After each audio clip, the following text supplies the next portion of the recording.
Hi, I'm Kevin McCaleb. Let's do a quick review of what we've learned so far. You can follow along on your worksheet and your sketch as we go. In the first video, we learned how to calculate how much water was needed to put on irrigated areas of our yard to equal 1 inch.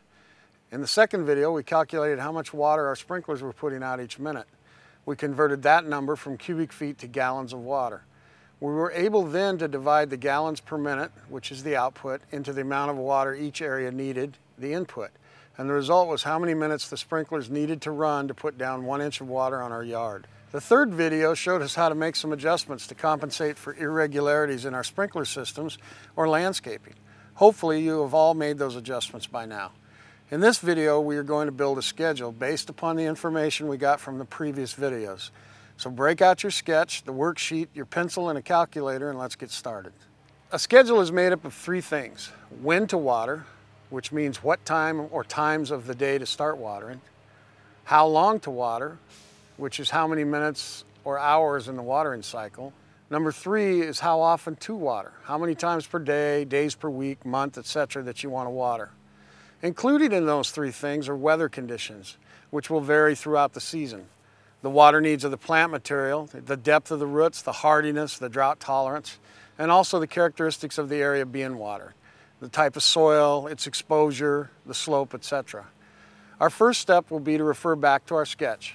On it should be the total weekly need from video 1 and also the number of the valves that operate the sprinklers in an area.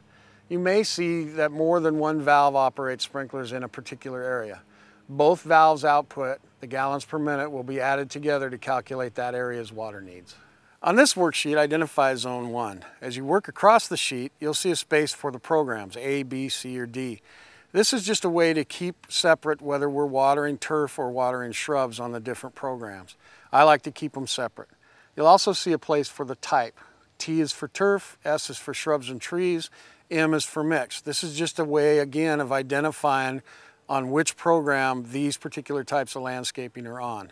The next thing you'll see are the days to water, Monday through Sunday. This is a judgment call on your part, but I prefer that turf be watered no more than 3 times per week and shrubs and trees no more than once or twice per week. The next space is the minutes per day. We'll figure that out on this worksheet, as minutes per day are going to be the run time divided by the days of the week to water. We get the run time from video 2, where we figured out the total amount of minutes that we needed to run our system in order to give it that 1 inch of water. We're going to take that number and divide it by the number of days we're going to water, and that'll give us how many minutes for each watering cycle we need to run our system. So as an example, let's take, for instance, Zone 1. Let's say that Zone 1 is a turf, and our total run times per week is 60 minutes. We're going to put Zone 1 on program A. We're going to write down the type that says T for turf, and we're going to water it Monday, Wednesday, and Friday. We know that we have a total run time of 60 minutes. We're going to divide that 60 minutes by 3, which will tell us that we need to run Zone 1 20 minutes every day that we water, which would be Monday, Wednesday, and Friday. From video 1 to video 4, we have now gone through everything that you need to get you basically to where you're managing your water on your property. Are they perfect? No. Are they 100% accurate? No.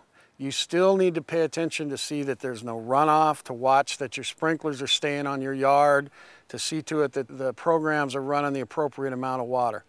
This is a good starting point. Tweaking it up, down, left, right is all on you, and it comes from your observation. Your eyes are the best help. So once you get this started, if you go out and you see water running into the street, then you know that on that particular zone, too much water is going down at one time, and you may have to adjust your cycles. While these tools will help you better manage your water more efficiently, there's nothing that can replace your own 2 eyes. If you look around and you see dry spots, take a look. Is the whole zone dry or just one spot? Maybe it's nothing more than a soil issue and you just need to water that a little bit. So you can use these tools to help you manage your water more efficiently now and into the future. If you'd like more information on using water efficiently, check out the other videos on conserveh2o.org. The instructional videos listed on our website are general guidelines. The Regional Water Providers Consortium will not be responsible for any damage to your home, landscape, or appliances from following the procedures in these videos. If you have concerns about doing any of this work yourself, You may wish to seek the services of a professional landscape contractor.